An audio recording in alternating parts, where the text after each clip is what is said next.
Vamos ficar de pé, em nome de Jesus. Eu quero ler com vocês 2 versículos hoje, logo no começo, para eu poder conseguir passar para vocês aquilo que eu quero passar essa noite. Eu acredito que Deus quer falar conosco. Hebreus capítulo 12, versículo 14, diz assim: segui a paz com todos e a santificação, sem a qual ninguém verá o Senhor. Eu quero falar sobre a gente conseguir enxergar Deus no nosso dia a dia. Então guarda isso. Vamos ler juntos? Segui a paz com todos e a santificação, sem a qual ninguém verá o Senhor. Agora vamos para a segunda carta aos Coríntios, volta um pouquinho. Segunda carta aos Coríntios, capítulo 5. Nós vamos ler do 17 ao 19. 2 Coríntios 5, 17. Assim que, se alguém está em Cristo, nova criatura é. As coisas velhas já passaram e eis que tudo se fez novo. E tudo isso provém de Deus, que nos reconciliou consigo mesmo por Jesus Cristo e nos deu o ministério da reconciliação. Isto é, Deus estava em Cristo reconciliando consigo o mundo, não lhes imputando os seus pecados, e pôs em nós a palavra da reconciliação. Amém? Feche seus olhos. Querido e glorioso Deus, em nome do teu amado Filho Jesus Cristo, nós estamos aqui esta noite, Pai, para ouvir do Senhor. Nós queremos, ó Pai, de verdade ouvir. Nós queremos, ó Deus Todo-Poderoso, entender aquilo que o Senhor tem em nossas vidas como um propósito, Pai. Nós não queremos, ó Pai, ser simplesmente crentes que ficam no banco, concluem o seu momento, a sua rotina espiritual e vai embora para casa do mesmo jeito. Nós queremos e precisamos de uma mudança em nossas vidas. Nós queremos e precisamos, ó Pai, de uma restauração completa do nosso ser, ó Pai. E nós sabemos que somente o Senhor pode fazer isso, Pai. E nós queremos esta noite buscar esta santificação para que nós possamos te ver. Porque nós acabamos de ler, ó Pai, na carta aos Hebreus, que nós devemos seguir a paz e a santificação, sem a qual ninguém verá o Senhor. Nós precisamos nos santificar, nos purificar, ó Pai, das coisas deste mundo, de tudo aquilo que serve de barreira entre nós e o Senhor. Que assim que o Senhor nos ajude, Pai. Que o Senhor abra os nossos olhos para que nós possamos enxergar, para que nós possamos nos apresentar ao Senhor a cada dia em santificação e assim conseguir enxergar ao Senhor e também a tua vontade para as nossas vidas, em nome de Jesus. Amém? Os irmãos podem assentar? Então, nós lemos aqui 2 passagens. Em Hebreus diz que nós devemos seguir a paz e a santificação, sem a qual ninguém verá o Senhor. Se você não consegue ter paz no teu coração, se você não consegue ter paz na tua alma, se você não consegue ter paz com o teu próximo, você não vai conseguir ver o Senhor. Tem muita gente confessando que vê Deus, e a gente olha para a pessoa e a pessoa... Confessar é uma coisa, falar é uma coisa. Agora, de fato, ter uma experiência com Deus é uma outra situação. Sabe por quê? Porque a experiência com Deus, ela muda o caráter do homem. Quando Deus ele realmente habita a nossa vida, o nosso caráter vai mudando. Vai ter atitudes que você não vai conseguir fazer mais sem se sentir incomodado. Você não vai conseguir fazer determinadas coisas se você está realmente em comunhão com Deus. Porque o Espírito Santo não vai permitir. Vai te incomodar, vai te constranger. O que te constrange hoje? O que você faz hoje que te constrange, que te deixa incomodado espiritualmente? Se não tem nada, tem coisa errada.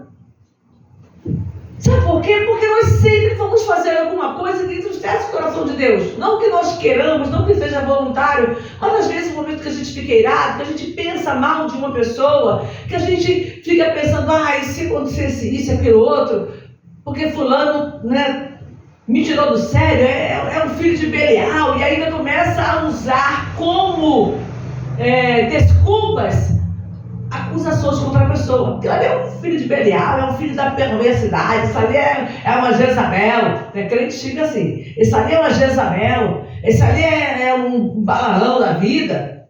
E aí você começa a lançar o que você tem dentro de você. Depois você se constrange. Porque você pode, em algum momento, ficar irado e falar. Agora, a questão é, você se constrange quando faz isso? Você fica incomodado, Senhor, tem misericórdia da minha vida. Porque eu realmente hoje saí do sério, eu não vigiei. É isso. Ter o Espírito Santo de Deus na nossa vida é quando você fala alguma coisa que magoa alguém porque você estava com raiva e logo em seguida você se constrange. Você fica incomodado. Puxa vida, eu não devia ter falado aquilo, eu magoei uma pessoa. A Bíblia diz, olha que nós lemos aqui na segunda carta aos Coríntios, no versículo 18, e tudo isso provém de Deus, que nos reconciliou consigo mesmo, por Jesus Cristo, e nos deu o quê? O ministério da reconciliação. O que é isso? O que isso significa? Eu tenho um ministério. E qual é o ministério que eu tenho? Todos nós. Nós temos um ministério, que significa serviço. Então nós temos o serviço, a missão de reconciliar outras pessoas com Deus. Você já parou para pensar nisso? É nossa missão, é sua, é de cada um de nós aqui. Você tem uma missão nessa terra: levar outras pessoas ao encontro com Deus, reconciliar aqueles que estão afastados. Quando nós falamos em reconciliação, de uma forma geral, dentro da igreja evangélica, a gente está falando o quê? Aquele que se desviou, voltar a se reconciliar. Não é isso? Mas aqui a palavra está indo muito além. Ela quer que nós venhamos reconciliar o mundo, ou seja, as pessoas todas que estão lá fora, porque foram criadas por Deus e estão desviadas dele, independente de terem ou não tido já uma experiência dentro da igreja do Senhor. Então, essas pessoas estão afastadas, estão desviadas do propósito original de Deus, que é viver para Ele, para a glória dele. Porque como está escrito que o Senhor nos criou para o louvor da sua glória. Deus nos criou para o louvor da sua glória. Então, se alguém está fora desse propósito, está vivendo para a sua própria glória, para os seus próprios desejos, ela está desviada do propósito original. Logo, eu preciso reconciliar, porque Deus me deu este ministério. Deus deu para você esse ministério. Reconciliar com família, reconciliar teus amigos, seus colegas de trabalho, de escola, faculdade, a sua vizinhança. Deus deu para a gente esse ministério. Como exercer esse ministério? Pastora, mas eu não tenho o dom de evangelista. Eu não tenho o dom para sair evangelizando. Eu não tenho um dom de missionária para ser enviada. Como eu posso cumprir esse ministério? A primeira coisa que você precisa entender é que quando você vive uma vida de santidade, quando você vive uma vida diferenciada deste mundo, revelando Jesus nas tuas palavras, da tua maneira de agir, você já está atraindo as pessoas para Cristo. Porque a pessoa vai perceber que existe alguma coisa diferente em você. Ela convive, ela pode não entender muito bem, mas ela vai perceber que existe alguma coisa diferente em você. Então, na hora que ela precisar, ela vai te procurar. Ela vai querer um conselho, ela vai querer uma orientação, ela vai querer uma direção, ela vai querer que você fale para ela alguma coisa. E aí você começa a falar de Deus, do que Deus fez na tua vida. Ah, mas eu não sei muito de versículo. Não precisa de versículos. Quando eu me converti, eu falei para todo mundo dentro do escritório que eu trabalhava de Jesus. Eu não tinha conhecimento bíblico, eu não sabia versículos de cabeça.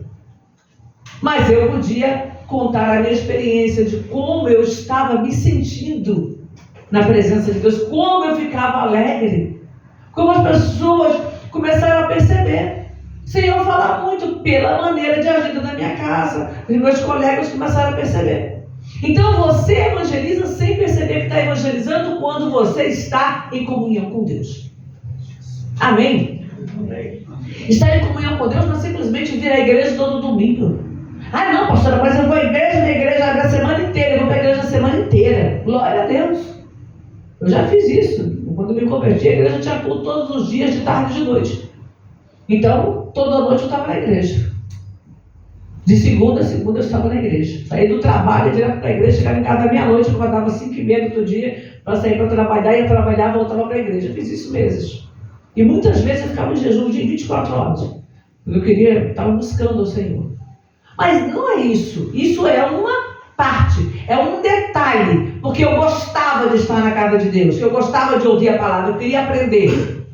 Mas tem pessoas que fazem isso também. Vão para a igreja, trabalham, se metem em tudo quanto é departamento da igreja, trabalham com as crianças, trabalham com os idosos, faz aula bíblica de escola. Se tiver uma visita para fazer, vai fazer. Se tiver evangelismo de rua, vai fazer. Se tiver... A pessoa faz tudo o que tiver que fazer. Se precisar pregar, ela prega. Mas ela consegue fazer tudo isso sem ter comunhão. Triste. E sabe como é que eu posso te provar isso? Porque às vezes você vê escândalos da igreja. A pessoa está tão ocupada em servir ao Senhor que esquece de andar com Ele. Foi o que eu falei na oração inicial. Deus me fez lembrar de Marta e Maria. Lembra de Marta? Ela estava... Gente, ela tinha recebido Jesus na sua casa. Olha que privilégio. Olha que privilégio. Jesus estava dentro da casa de Marta. E estava ali ensinando a palavra. Não estava ali só comendo, não. Ele não foi ali para comer, para participar de uma ceia. Ainda que sempre era servido. Mas ele foi ali para ensinar as pessoas. Para falar com Lázaro. Ele foi ali para ensinar. Para falar com os amigos de Lázaro que ele reuniu na casa. Provavelmente seus empregados. Todo mundo ali ouvindo.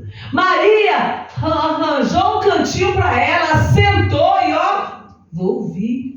Quantas vezes eu vou ter o privilégio de novo ter esse homem na minha casa? Aonde ele está tapinhado de gente. Hoje ele veio na minha casa. Eu vou sentar e vou ouvir. Eu vou aproveitar o momento. Marta ficou indignada. Senhor, o senhor não está vendo que eu estou aqui trabalhando, fazendo tudo sozinha? E Maria não... Gente, se a gente parar para pensar, eu estava lendo um livro e ele falou sobre essa questão que eu fiquei lembrando. Mas a gente sempre fala que Marta estava ocupada. Mãe de Marta. Eu falei o quê? Parece que você é Maria e mãe dele. Maria estava ali parada ouvindo. Marta estava fazendo o quê?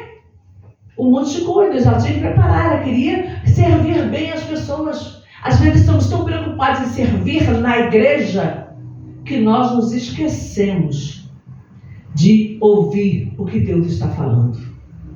Eu já vi isso, irmãs na igreja que estavam tão preocupados em fazer alguma coisa, em trabalhar na cantina, em trabalhar na recepção, não sei aonde, que não se preocupavam em ouvir a palavra. Quando era o dia dela, a escalação dela não estava lá, ela estava procurando o que fazer na igreja. Não conseguia sentar para ouvir. Isso é triste.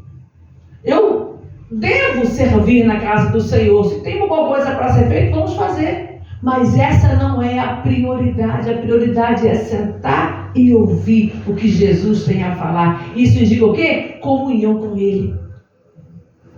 Eu estava conversando com a missionária Adriana, lá no Rio. Sempre a gente vai para a convenção, e na convenção é pauleira, é corrida. A gente corre, a Paula já esteve lá, sabe o que é a corrida. A gente corre, a gente vai para um lado, vai para o outro o tempo inteiro. E aí, porque a gente está trabalhando, e quando tem, a gente faz uns revezamentos lá para que cada hora alguém possa subir e assistir um dos cultos. São 3 cultos por dia. E aí, dessa vez, a gente foi para o aniversário. É diferente. Não tinha que ficar na recepção ninguém. Não tinha que estar fazendo atendimento pastoral ninguém. Então, o que a gente fez? Chegamos, fomos das primeiras a chegar na igreja, sentamos lá em cima, só arredamos um pedalinho, né? Não teve intervalozinho, foi ao banheiro, e depois, na hora que terminou. Não saímos dali o tempo inteiro, em adoração, em louvor. Deus falou poderosamente na minha vida. Eu tive ali momentos de grande... não vou usar a expressão êxtase espiritual, mas momento de grande comunhão com o Senhor. Eu senti a presença de Deus, tanto no culto de sábado quanto no culto de domingo. Foi maravilhoso. Foi uma coisa tremenda. Por quê? Porque eu estava ali, eu chego, já aviso logo, eu vou estar na frente. Não no primeiro banco, mas no segundo, terceiro banco, é a minha. Mais que isso, para mim, já estou lá atrás. Então, você está no quarto banco, eu já estou me sentindo lá atrás. Eu gosto de ficar na frente. Por quê? Porque eu não me distraio com ninguém. Não vou entrar, a pessoa está saindo, andando, eu não vejo quem chegou, quem saiu, não vejo nada. Eu fecho meu olhinho ali e fico ali adorando. Quando eu não sei a música, é igual para ver no telão, senão eu fico adorando. E aí eu estava ali, sentindo a presença de Deus. No segundo dia, a gente conseguiu chegar antes. Nós chegamos, já estava começando, mas estava começando também. E ficamos ali da mesma forma. Saímos na hora que deu, aí deu um intervalo, a gente saiu, depois voltou e ficamos ali até encerrar. Então é isso que a gente precisa entender, é sentir prazer de estar na casa de Deus, de ouvir a palavra, de ouvir os testemunhos, de cantar, de adorar. Não importa se era aniversário, várias igrejas filiais se apresentando, não importa quantos. Gente, é adoração, é louvor. Eu estava recebendo, participando, adorando, glorificando. Amém? Amém. Então quando você vier para a casa de Deus, não venha por obrigação, não fique distraída com muitas coisas não. Procura ouvir. Jesus, ele fala que Marta escolheu o quê? A melhor parte. A melhor parte, a boa parte. E ele disse ainda, e não lhe será tirada. Quando você escolher a boa parte, que é ouvir o que Deus tem para falar, essa parte não vai ser tirada de você não. Você vai ouvir e a palavra vai entrar, vai penetrar o teu coração. Porque está escrito que a palavra é como espada de 2 gumes, que ela penetra o mais profundo da alma e é apta para discernir os propósitos e pensamentos do coração. Então, eu quero isso, eu quero que a palavra penetre lá dentro. Se tem coisa errada lá dentro, que ela tire, que ela faça lá a divisão e separe. Isso aqui é impuro, sai, isso aqui fica, isso aqui é bom. Então, esse é o propósito de Deus para a vida de cada um de nós. Que nós sejamos reconciliadores do mundo com Deus, mas para isso eu preciso estar primeiro. Você não pode, a Bíblia fala, amar ao próximo como a ti mesmo. Cuida de você, cuida da sua vida, se prepare emocionalmente, espiritualmente, vai orar, vai buscar de Deus, vai ter o teu tempo com Deus. De manhã acordo, eu gosto de pegar a Bíblia, venho para cá, vou ler, vou estudar a palavra um pouquinho, depois tem tempo de oração, às vezes hora de manhã também, mas à noite a gente está fazendo campanha junto, eu e o pastor, estamos orando juntos. É importante isso, muitas vezes oramos de bondade, outras vezes a gente vai para o monte orar, mas é importante que você tenha o teu tempo a sós com Deus. É você e Deus, é comunhão. Como eu posso dizer que eu tenho comunhão com Deus se eu não tiro 1 hora para conversar com Ele?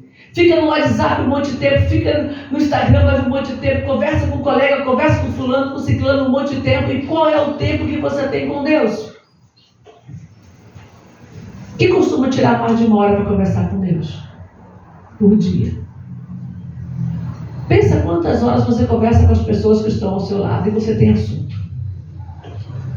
E você tem assunto. Se você sentar para conversar, a gente reúne a família e a gente tem assunto para falar. Então, e com Deus, como? Você não tem assunto com Ele? Porque tem gente que acha que oração é você ficar citando. Eu, quando vou orar, eu cito passagens bíblicas, porque eu gosto de relembrá-las, eu gosto de orar. E muitas vezes citar, mas não é sempre, não. Tem dia que eu estou conversando só pedindo a Deus essa comunhão, buscando essa comunhão. É pedindo, é buscando essa comunhão. Falando com Ele o quanto eu preciso de comunhão com Ele. Porque eu quero ter discernimento para enxergar as coisas. Para que eu esteja mais, que eu possa me lançar mais na presença dEle, mas não como uma beata, não como uma pessoa que fica ali religiosa. Eu quero ter comunhão, ter experiência com Ele de verdade, para que eu possa aprender, para que eu possa ajudar as pessoas a se reconciliarem com Ele. Quanto mais próximas do Senhor, mais você vai revelar dEle. Quanto mais comunhão se tem com o Senhor, mais a gente consegue revelar Jesus para as pessoas. Porque a nossa natureza é difícil de lidar. Você concorda comigo? Que é difícil lidar com a tua natureza? É fácil a tua natureza? É? Não é. É fácil a natureza? Não é. Não é.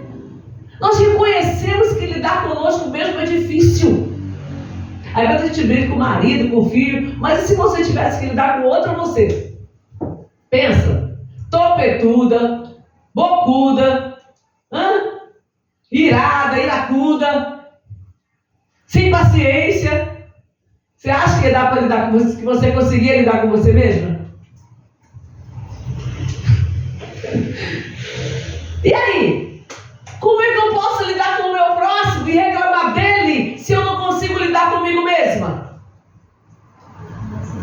Então pense aí, quando você estiver pensando de alguém, reclamando com Deus acerca de alguém, como Marta falava da sua irmã Maria, pensa se você conseguiria lidar com você e peça perdão para Deus.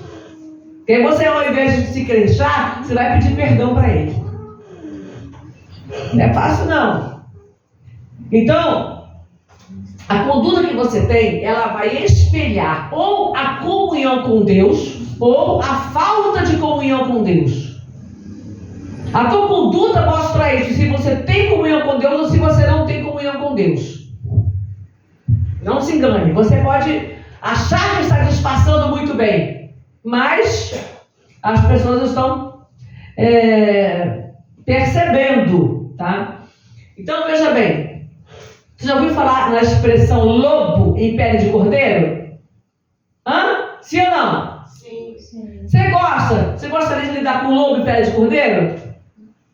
O que acontece? Aqui está o cordeiro. Também fiz o aqui. Aí aqui vem o lobo, uma pele de lobo, aliás, aqui está o lobo. Aí vem põe uma pele de cordeiro aqui, uma coberturazinha, e você fica achando que tem um convite aqui embaixo. Aí você fica indignada, mas fulano é lobo em pele de cordeiro, porque você não sabe o que ele fez. Agora imagina se Deus pegasse você, trouxesse aqui à frente e te desnudasse. No tocante a caráter, não estou falando de roupa não, pelo amor de Deus. No tocante a caráter, se Deus te desmascarasse aqui na frente e todo mundo pudesse ver as suas mazelas, as suas fraquezas, os seus fracassos, como seria? Constrangedor. Tem pessoas que quando alguém descobre um erro, um erro dele, a pessoa some, vai para outro lugar. Ela não consegue ficar no mesmo lugar porque ela fica constrangida. Então imagina se Deus fizesse isso conosco. Então a gente reclama e lamenta por causa dos outros, mas a gente não para pensar em nós mesmos. A gente não consegue fazer essa autoanálise. Então uma coisa importante também. Se eu quero ter comunhão com Deus, eu preciso compreender que eu preciso ser liberta. Porque muitas coisas que impedem a nossa comunhão com Deus são traumas que tem no nosso passado. Mágoas que a gente guarda das pessoas, rancor. Se eu olhar com os olhos humanos, eu vou falar, puxa, não, mas tem pessoas que eu não quero perdoar. Não quero saber mais da pessoa. Tá bom, você pode não querer ficar perto. Mas perdoar você precisa, porque você precisa se libertar. Porque você precisa andar em paz, sem raiva, sem mágoa, sem ressentimento. Eu tenho orado ao Senhor, porque tem pessoas que tiram a gente do sério. Aí a gente faz o quê? Vai orar. Senhor, me ajuda a perdoar, porque eu também já devo ter ferido pessoas que eu nem percebi que eu feri. Então eu tenho orado ao Senhor nesse sentido. A gente tem que libertar, porque, veja bem, vamos aqui abrir o outro... Então, ainda está lá no 17, no versículo 17. Assim que, se alguém está em Cristo, nova criatura é. As coisas velhas já passaram. Passaram mesmo? Ei, o que era velho, o teu passado, as coisas erradas que você fez, passaram mesmo? As coisas erradas que fizeram contigo, passaram mesmo? Você pode declarar que você não tem mágoa de ninguém no teu coração? Você pode declarar? Não tenho mágoa de ninguém. pessoas que te fizeram mal de alguma maneira, você pode declarar e falar, olha, não estou magoada mais não. Já perdoei. Não quero conviver porque eu sei que é uma pessoa maligna, mas eu já perdoei. E se eu tiver que encarar essa pessoa e falar com ela, eu vou falar. E na hora que eu estou orando, eu oro por essa pessoa para que Deus abençoe a vida dela. Você pode falar isso? Você realmente tem orado pelas pessoas que te fizeram mal? É uma coisa que Deus tem me ensinado, não é de hoje não, há muito tempo.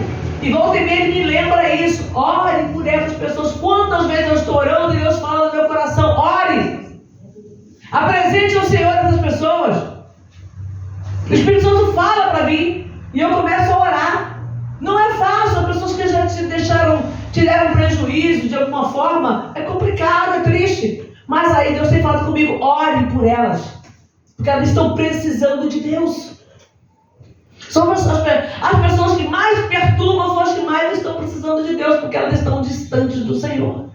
Sejam elas da igreja ou de fora da igreja.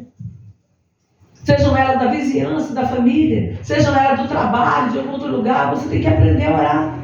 Você tem que aprender a interceder e clamar por elas. Quando você começa a orar pelas pessoas, o teu coração vai sendo liberto da mágoa. E essa é uma experiência que eu estou falando para você, uma palavra que eu estou falando para você por experiência própria. Quando eu começo a orar muito por uma pessoa, aí Deus vai me libertando da mágoa, do ressentimento. E eu sou liberta no final das contas. Se a pessoa vai abrir o coração e vai ser edificada, isso é com ela e Deus. Mas que o meu coração vai sendo liberto quando eu começo a orar, isso vai. Então, veja bem. Você quer orar? Você quer ter autoridade para orar por uma pessoa doente e saber que ela vai ser curada? Pensa, você está na sua casa, sua esposa está passando mal, seu marido está passando mal e você poder fazer oração, seu filho está passando mal e você fazer uma oração e você ver ele curado. Pensa, a filha está lá passando mal, deu febre, você colocar a mão, orar e ela ser curada. Quem não quer isso? É claro que a gente quer. Mas para isso você tem que estar em comunhão com Deus. E para estar em comunhão com Deus, você tem que andar com Deus.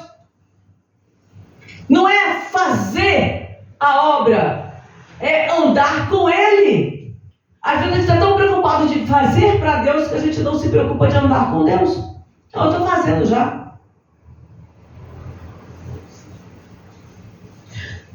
Enganchou.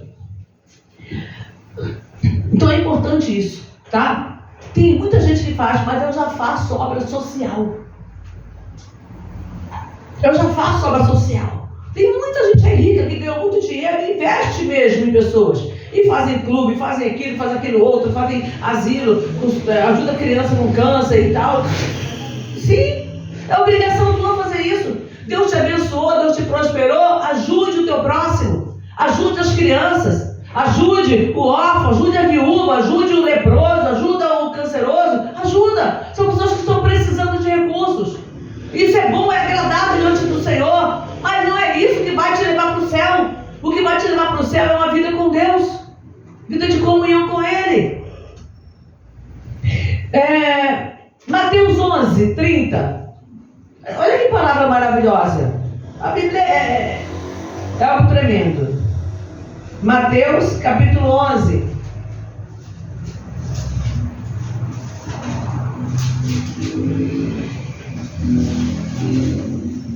É uma palavra bem conhecida. Está aí já? Porque o meu jugo... Vamos ler o 29. Volta um pouquinho. Tomai sobre vós o meu jugo e aprendei de mim, que sou manso e humilde de coração. E encontrareis descanso para as vossas almas. Porque o meu jugo é suave e o meu fardo é leve.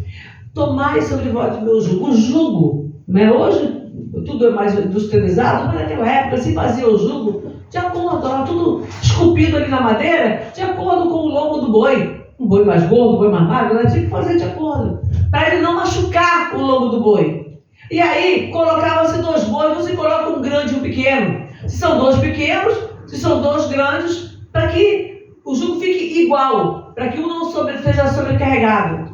Então Jesus está falando para nós tomarmos o jugo dele. Pensa no que é o jugo, aquela coisa que você coloca no lombo do boi, e eu vou ter que andar com o jugo de Jesus. Só que quem vai andar do meu lado é ele. Amém. Amém? Glória. E com ele o jugo é mais leve. Eu vou conseguir suportar. Se eu pegar o meu... E às vezes a gente faz isso. A gente está andando com o jugo de outra pessoa. Às vezes de um marido que é ruim, de uma mulher que é ruim, ou mesmo nem é ruim, mas o jugo é diferente. Eu tenho meu esposo, somos dois andando, então a gente consegue, em muita coisa a gente consegue andar junto, mas tem muitas diferenças. Agora com Jesus não. Quando eu pego o jugo de Jesus, ele é perfeito, ele se encaixa direitinho, e é Jesus que está andando comigo, e ele torna o meu fardo mais leve. Amém? Porque o jugo é isso, coloca aquele atrás, vem aquele arado, o boi vai andando, puxando o arado. Se tiver um boi fraquinho do lado dele, não aguenta. Tem que ser dois iguais para poder dividir a carga por igual. Agora, quando eu estou andando com Jesus, apesar dele ser muito mais forte do que eu, ele faz com que o meu jugo se torne leve. Porque ele é todo poderoso. Então a gente tem que andar com Jesus. Caminhar com ele, dividir o nosso jugo com ele. Tá? Abre aí, 2 Crônicas 7,14.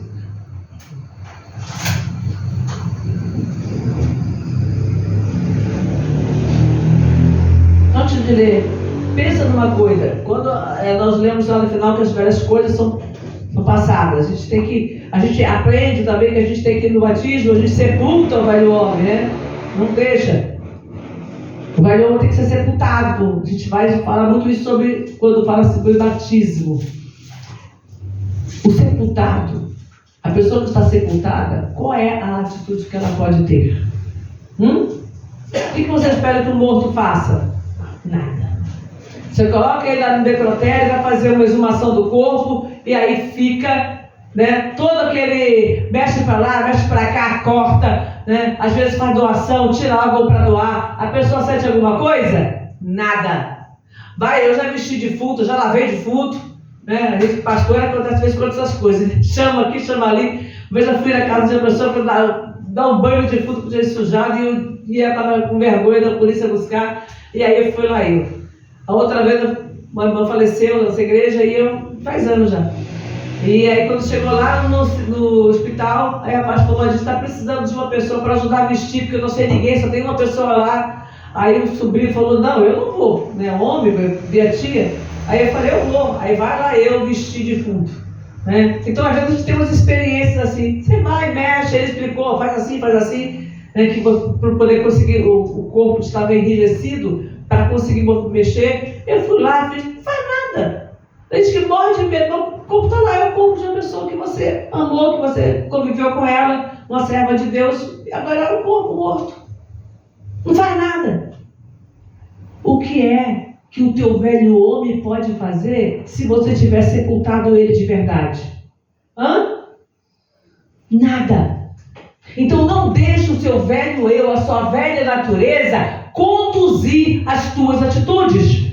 Amém? Olha para cá, presta atenção. Não deixe o teu velho homem conduzir as tuas atitudes. Você não pode mais se deixar conduzir pelo velho eu. De vez em quando ele quer voltar, gente. Eu já contei aqui a história do pastor que falou assim: meu velho homem está sepultado lá nas profundezas. Aí eu toma cuidado, porque o meu já aprendeu a nadar. Né? A nossa velha natureza, ela vive lutando para querer voltar. Mas é velha natureza, é passado, foi sepultado. Eu não posso permitir que ela volte. Amém? É você que toma atitude. E essa atitude você só consegue tomar se você estiver em comunhão com Deus. Para a gente encerrar, 2 Crônicas, capítulo 7, versículo 14. Também conforme a ordem de... Não li hoje. Se o meu povo... Eu li. Eu troquei a coisa.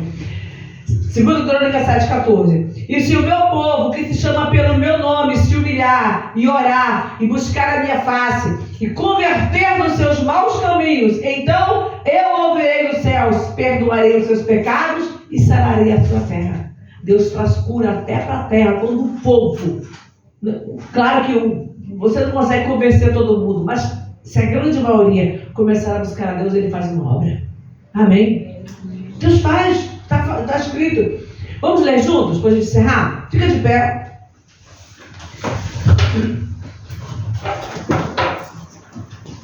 Vamos lá? Vamos ler juntos? E se o meu povo, que se chama pelo meu nome, se humilhar e orar e buscar a minha face e se converter dos seus maus caminhos, então eu ouvirei dos céus, perdoarei os seus pecados e sararei a sua terra. Amém? Feche seus olhos. Meu Deus, nós lemos aqui, ó Pai, na Tua palavra, no segundo livro de Crônicas, capítulo 7, versículo 14, que se o meu povo, que se chama pelo meu nome, se humilhar e orar e buscar a minha face e se converter dos seus maus caminhos, então eu ouvirei dos céus, perdoarei os seus pecados e sararei a sua terra. Meu Pai, nós nos chamamos pelo Teu nome, sim. E nós sabemos que precisamos aprender a nos humilhar, a orar e a buscar a Tua face, a nos arrepender dos nossos maus caminhos. Meu Deus, opera, Senhor, em nossos corações o arrependimento verdadeiro, genuíno, que nós possamos, ó Pai, aprender a nos arrepender. Que o Teu Espírito Santo nos dê consciência daquilo em que estamos errando, dos momentos em que entristecemos o Teu Espírito Santo, para que haja arrependimento e mudança de atitude, Pai. Para que nós possamos orar, ó Pai, e mover os céus, para que haja cura na nossa terra, cura na nossa nação, meu Pai. Nossa nação precisa de cura, Pai. Quantos problemas, quantos conflitos, quanta maledicência de um lado para o outro, Pai. O tempo inteiro nós assistimos, Pai, qualquer jornal, qualquer site de internet, nós estamos vendo, Pai, uma maledicência, um acusando o outro o tempo inteiro, ó Pai. E o Senhor, ó Pai, está ainda esperando que este povo pare de reclamar e aprenda a clamar, a se converter, a se humilhar na Tua face, a se humilhar na Tua presença, para viver a vida de santidade que o Senhor veio nos dar. Nos ajuda a entender isso, Pai, para que nós possamos orar pelo nosso presidente, pelos nossos governadores, pelos prefeitos, ó Pai, do nosso país. Ajuda-nos, ó Pai. Dá-nos entendimento, dá-nos sabedoria, dá-nos, ó Pai, graça, para que nós possamos de verdade nos posicionar, Senhor, de joelhos, se preciso for com a boca no pó, mas orar com verdade, com santidade, com inteireza, para que haja uma mudança, Pai, no nosso país, para que haja uma mudança no nosso estado, para que haja uma mudança no nosso bairro, para que haja uma mudança na nossa casa, para que haja uma mudança na nossa vida, Pai. Meu Senhor da glória, nós clamamos ao Senhor neste momento e suplicamos o Teu favor sobre as nossas vidas e sobre a nossa nação, em nome de nosso Senhor e Salvador Jesus Cristo. Em nome de Jesus. Glória a Deus. Os irmãos podem assentar.